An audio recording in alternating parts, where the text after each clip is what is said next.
Hey folks, and welcome to Truck King. Today we have a classic showdown of new versus old. That is the 2024 Chevy Silverado ZR2 Bison, and that is my 1985 Chevy K10. And in this video, we are going off-road to find out if new technology is really better than old. Let's do it.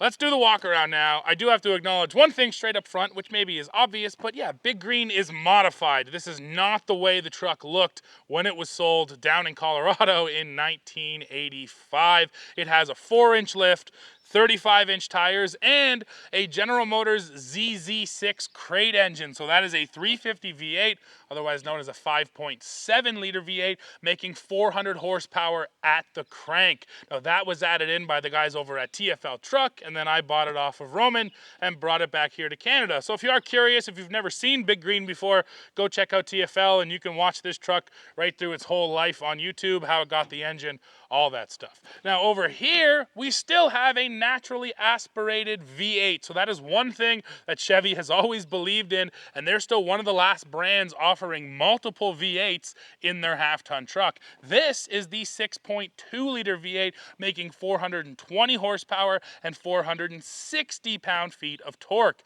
Another massive change over the years, transmissions, of course. My truck is a 4-speed manual, and it has a bull low gear, so essentially it's a 3-speed manual. Over here in our new Silverado, it's a 10-speed automatic, and there's no manual available. So we have way more gears now, but you no longer have the option to shift it yourself. Now we have to talk about overall size, and again, just some of the general changes in trucks. And this is the majority of trucks now in 2024. Crew cab with a short bed, whereas back in the day, all trucks looked like this. 8-foot bed with just the capacity to carry 3 people, and frankly, only 2 people comfortably. So that's one of the big changes. And again, visually, when you look at it from the side, you can see the trucks actually are kind of similar in overall size, just the way the size is distributed is very different. Now, yes, let's talk about size. Height here, I think Big Green looks to be about 2 inches taller, but it's not massively taller than this truck is. And that, of course, is because the Bison also gets a factory suspension lift. Looking at the angles, the Bison here has a 34-degree approach angle. Big Green, I've never actually measured it, but it's definitely better than that. I would eyeball it at closer to 40 degrees on the approach angle. And then on the far ends, you can see Big Green has quite a bit of overhang over that rear tire. My wheelbase is 131.5 inches, whereas the wheelbase on the Silverado is 147 inches. So yes, the wheelbase on the new trucks has also been stretched out, which should help with that departure angle. Although again, my bed sits up so high, I don't think the angles would actually be that different. One way you might feel the difference with the wheelbase though is just in the way that these trucks ride. So I'll be curious to feel that off-road as well. One last number I want to look at, then we're going to throw these trucks up on the rack and look underneath them because that's really where this Bison is impressive. But the last number, ground clearance. So over here on our Bison, it's listed at 11.3 inches. And then over here on Big Green, the obvious low points on my truck are the differentials. And I'll be honest, I've never crawled under with a tape measure before. So let's do it right now. See if I can't figure it out. So right to the bottom of that front diff, you're talking about, yeah, basically 10.5, maybe 10 3/4 inches. So my overall ground clearance isn't actually quite as good, but the body ground clearance is better and the angles are better. So I'll be curious to see if I'm hitting that diff in things that this truck isn't hitting, and we'll only find out on the trail. But right now, let's throw them up on the rack and take a look underneath.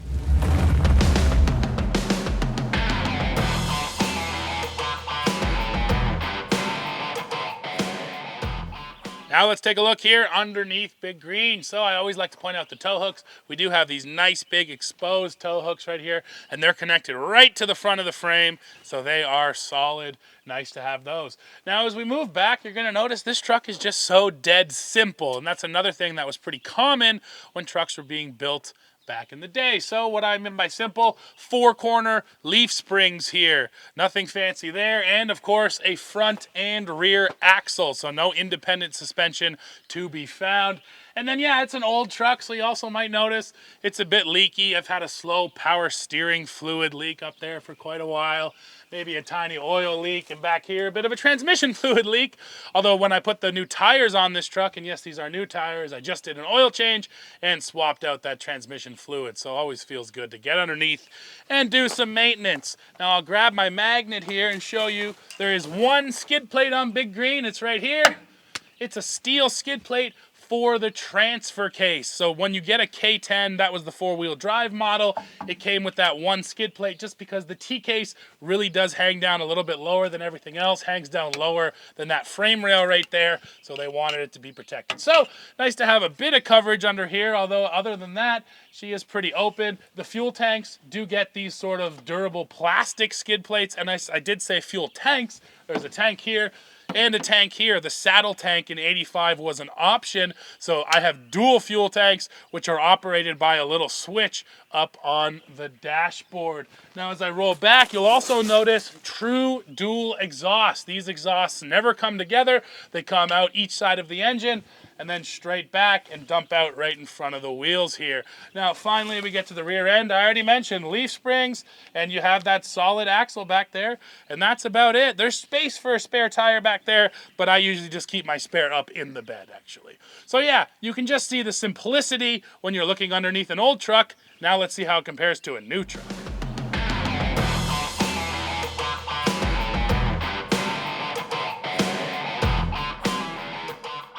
Now let's look under this Silverado Bison, and I'll tell you straight up right off the bat, as brand new off-road trucks go, I think this has to be the best skid plate package that is coming from the factory right now, because there's so many and they're so well placed. So first, I always like to point out the tow hooks. I already showed you. There's these eyelets up here in the bumper, great to access. You will need to put your own shackle into there, but still, I do love those. And then we come down into this first skid plate. Look, no gap whatsoever from that front steel bumper to that front steel skid plate. This is my handy dandy magnet to check if they're steel, and sure enough, it sticks. So that means it's steel. I just love continuous coverage right through here, right into this next skid plate for your front differential. That one is also steel. So yeah, just such nice coverage. As we roll back to the center of the truck, this massive steel skid plate. This is one you don't see very often. The front skid plate is common. This middle skid plate, though, you don't see on a ton of trucks. As we go back even further on the fuel tank, sorry, ate a mosquito there. On the fuel tank, steel skid plate. Again, not always that common. A lot of times on fuel tanks these days, we see the plastic skid plates.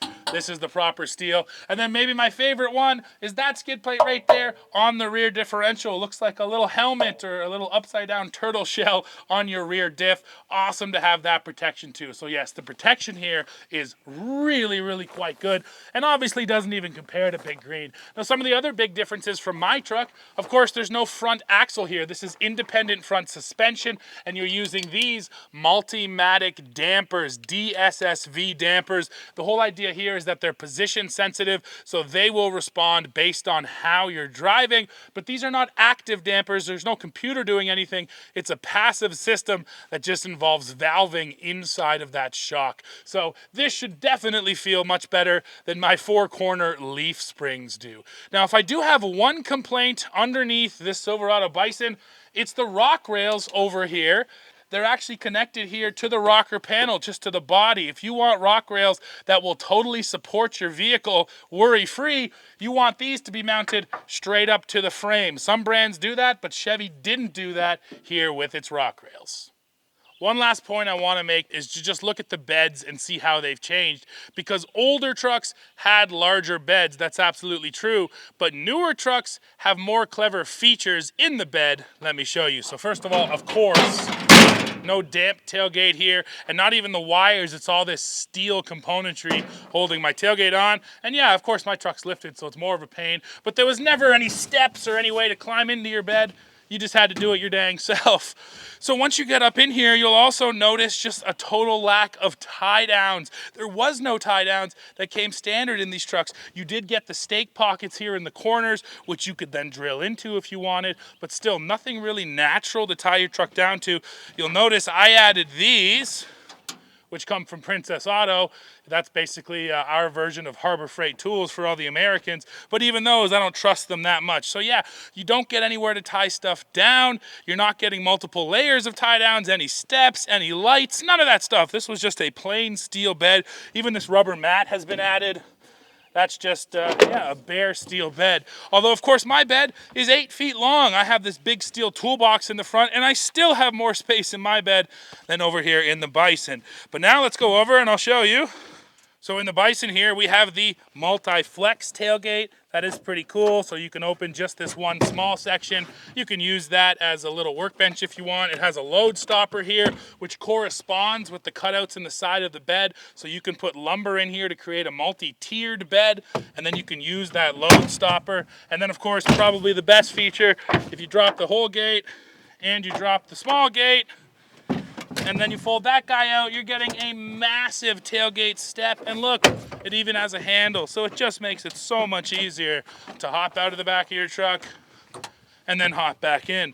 Now, I mentioned some of the other features. Yes, we have LED lighting back here in this bed. So if you're working at night, you can actually light things up. And then probably my favorite feature in any truck bed, 3 different heights of standard fixed tie downs. You're never tying down the same thing. Are you tying down lumber to the floor? You want the low tie downs. Are you tying down a dirt bike up tall? You want the tall tie downs. I love that GM offers these multi-level tie downs in the backs of their trucks. I think it's super useful. Last feature I'll point out, there's power back here too. Just 400 watts, but still a proper 3-prong plug. So nice to have power. So yes, beds have changed massively. Our new truck beds have so many clever features, they're just smaller than they used to be.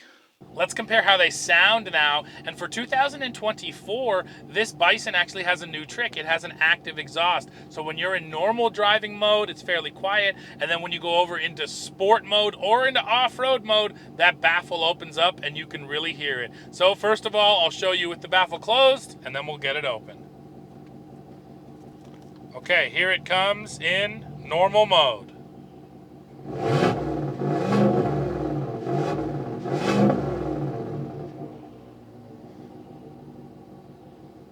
And now, sport mode.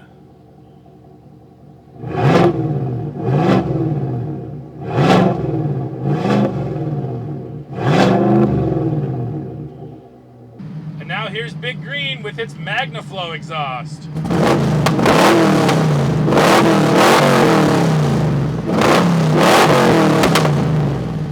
Of course, there's no rev limiter on Big Green, so that helps too. So drop in the comments right now. Let us know which one you think sounds better.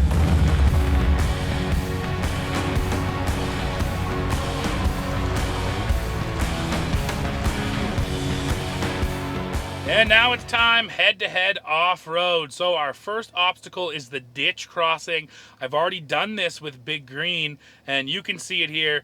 My truck just absolutely walked right through it. One of the keys is once you reach the other bank is getting just straight tire onto that bank without the bumper getting in the way or the body. And with Big Green, with the clearance, that was no issue at all. So we'll see what happens here with the Bison. I do have to say one thing though before I jump in here, which is very simply on the drive over, I noticed some massive differences. The first one, the suspension here in the Silverado Bison, it's incredible. horrible compared to my old four-corner leaf-sprung truck.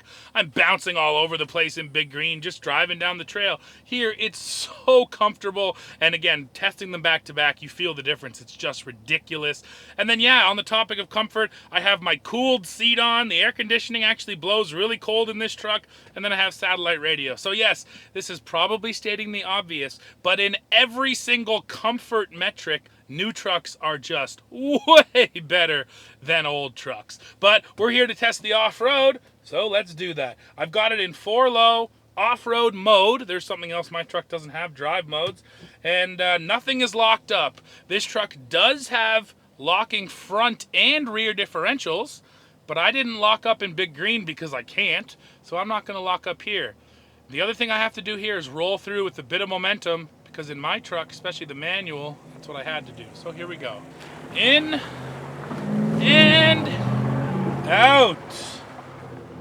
Nice. So a slight bit more struggle. I did feel the front end rub a little bit more than I did in Big Green, but still plenty of grip from the tires.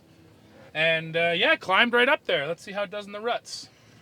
All right, rolling into the offset ruts. Once again, watch Big Green do it. That truck has no lockers, but it still managed to roll right through. And that's because the clearances are so good and there's so much flex with those solid axles and frankly with the frame that it remained in contact enough to pull me through. Let's see if this Silverado is the same. I'm not locked up. Of course, if I need the lockers, I'll use them. But let's see what happens.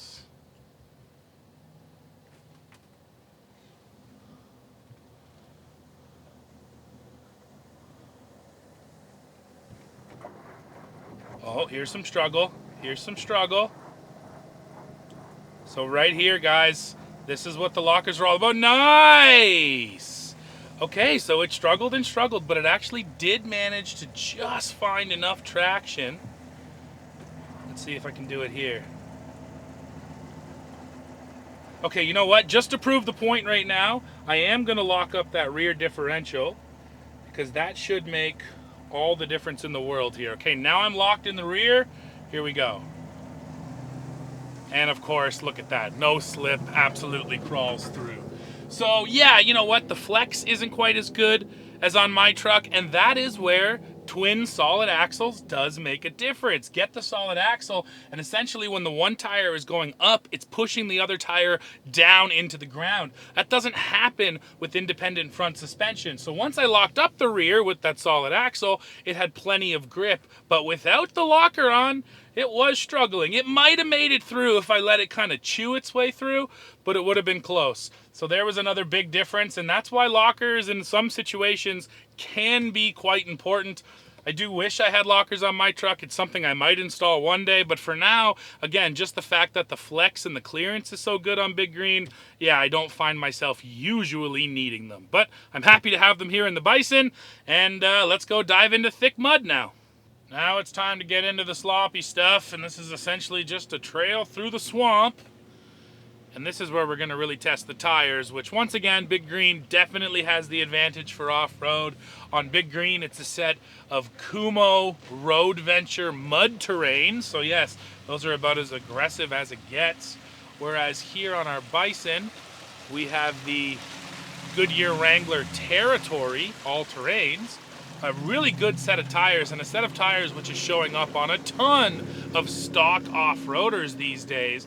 But again, when you're an OEM, you always have to balance, you know, I want it to be good off-road, but it has to be good on-road, and that's what the Territories give you. So overall, I expect the Kumos to feel better, but I'll tell you, crawling through that first hole right there, no problem at all. I haven't felt any slip from the Territories either. So let's keep going, and we'll see if the difference in tires pronounces itself.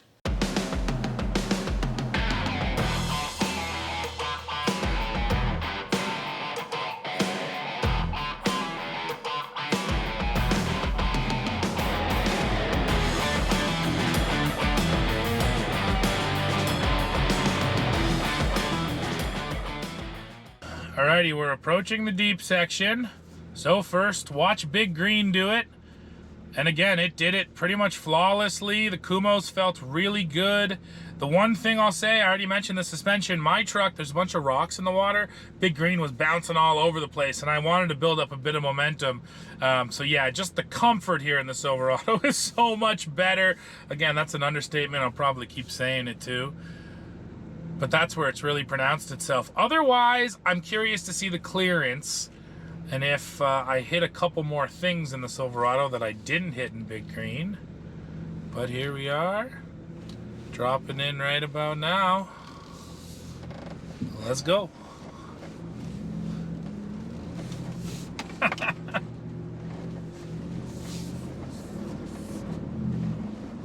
Nice. Yeah, no problem on the clearance so far.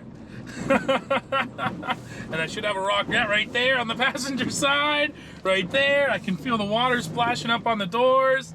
Okay, coming out of the pits. No problem. Oh, there's a rock in the skid plate. Yes, that front skid took a nice hit right there, and I did not touch that rock in my truck. So yes, the clearance of Big Green prevails. But other than that, this truck, you know what? It's even more drama-free than it was in my truck. In my truck, yeah, I have to rev up a little bit more. I'm bouncing all over the place. Suspension is working. Here in the Bison, it's like going out for a nice Sunday cruise. Now we're coming down the hill back into the pit. And first, watch Big Green roll down this hill. The speed you're seeing right now, that is all gearing. That is Big Green in 4 low in the bull low gear, and it absolutely creeped down this hill. And that's old school hill descent control, right? Is just that absolutely low gearing. So I love seeing that in Big Green. Here in this Silverado, I have 2 different ways of going about going down the hill. I do have sort of classic hill descent control, which will just control me using the brakes, or I have terrain mode. Now, terrain mode in this truck is 1 pedal drive. So essentially, the second I lift off the throttle, it's going to apply the brakes. So I don't have to touch the brakes. All I have to do is feather the throttle, and it allows me to just creep. Even now, I'm just barely touching the throttle pedal, and I can feel it holding the brake. And if I lift, watch, lift, it comes to a dead stop here in 4 low. So this is pretty cool. It's sort of replicating 2-foot driving. It's replicating the old school way of dragging your foot on the brake as you're coming down a hill or going over an obstacle. You really want that vehicle control, and control is the name of the game here. I mean, I'm able to go down here so slowly in such good control. Watch out for the obstacles underneath me. There's that rock again. Just dragged over it this time though. I didn't have to hit it too hard. And as I get into the pit, here's the next beauty. No shifting involved. Just put your foot into it, and away you go. The power is just right there. So yeah, nice to have the 1 pedal drive.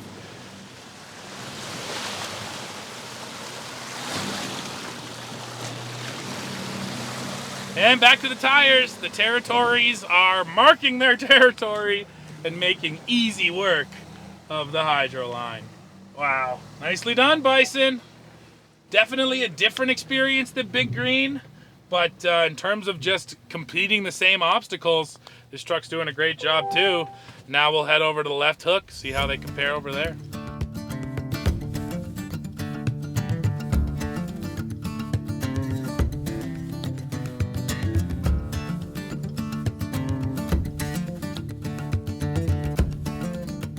And there goes intrepid cameraman Liam.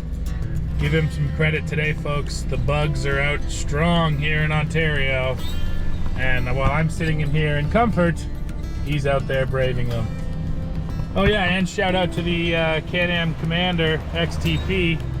That's our camera vehicle today. Always nice to have side-by-side when we're shooting. All right, on to the next.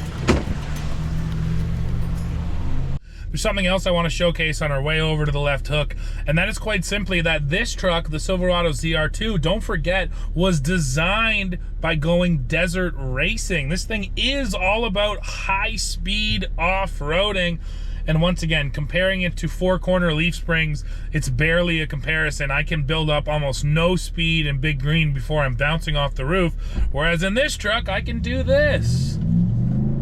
Oh, it sounds good too.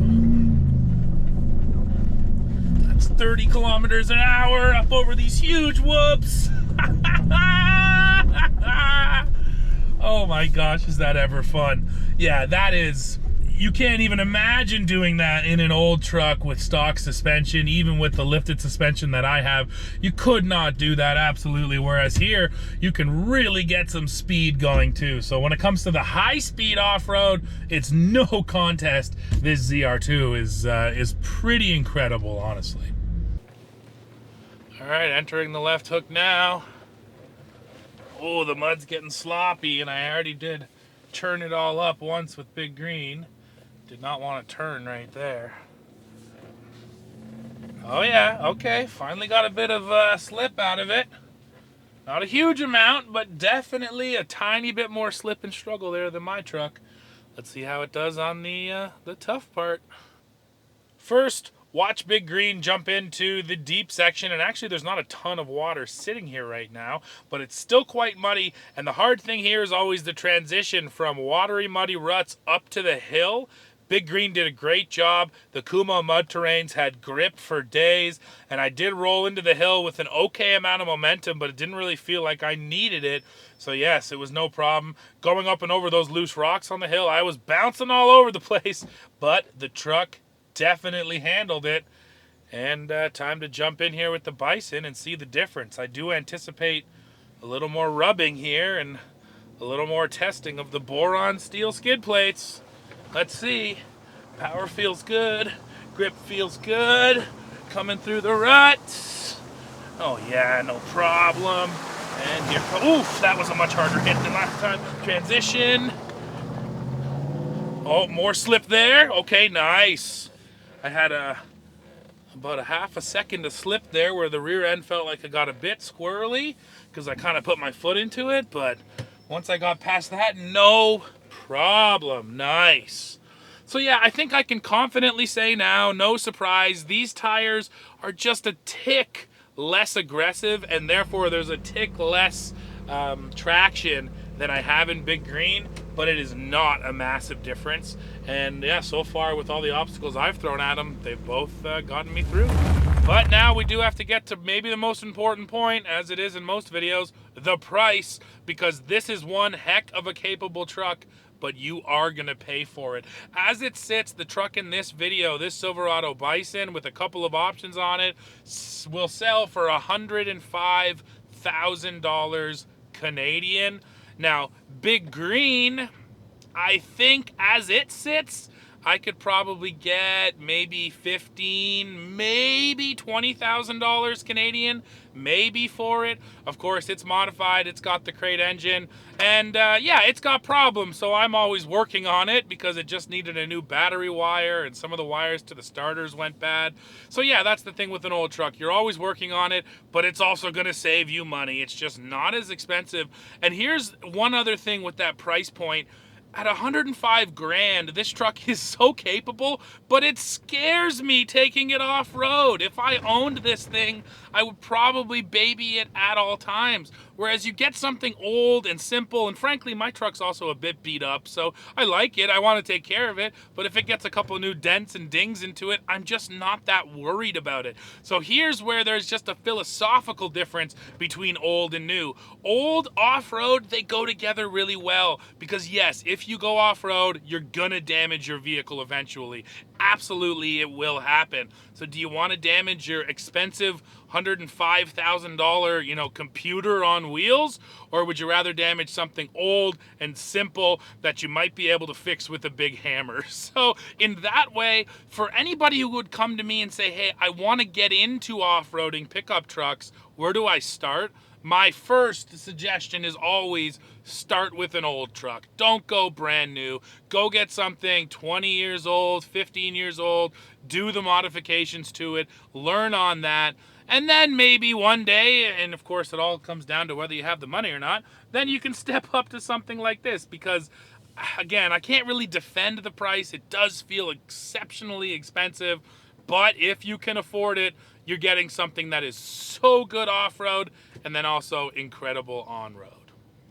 Alrighty folks, we have arrived at the end of this one. Now there's a couple ways we can look at this comparison after doing everything we've done. If you're just straight up gonna ask which truck is more capable off-road, they are so close. I think Big Green gets the smallest bit of an edge just because the clearance is so good, but then you add up the lockers and the skid plates over here, honestly, they both could probably do just about the same level of technical off-roading. Now, if you're gonna ask me which one is the better overall, all-around truck, the new one is the obvious answer. It's so comfortable. It's gonna tow a trailer quite well too. And then you can fit 4 people in there, 5 people if you really stuff them in. So yeah, I just love the all-around comfort and convenience we get out of new trucks. And then the final question, if you're gonna ask me which one is more fun, I have to tell you, Big Green. There's always just something so satisfying about driving an old vehicle. There's no nannies here, no computers helping me out. It's a manual transmission.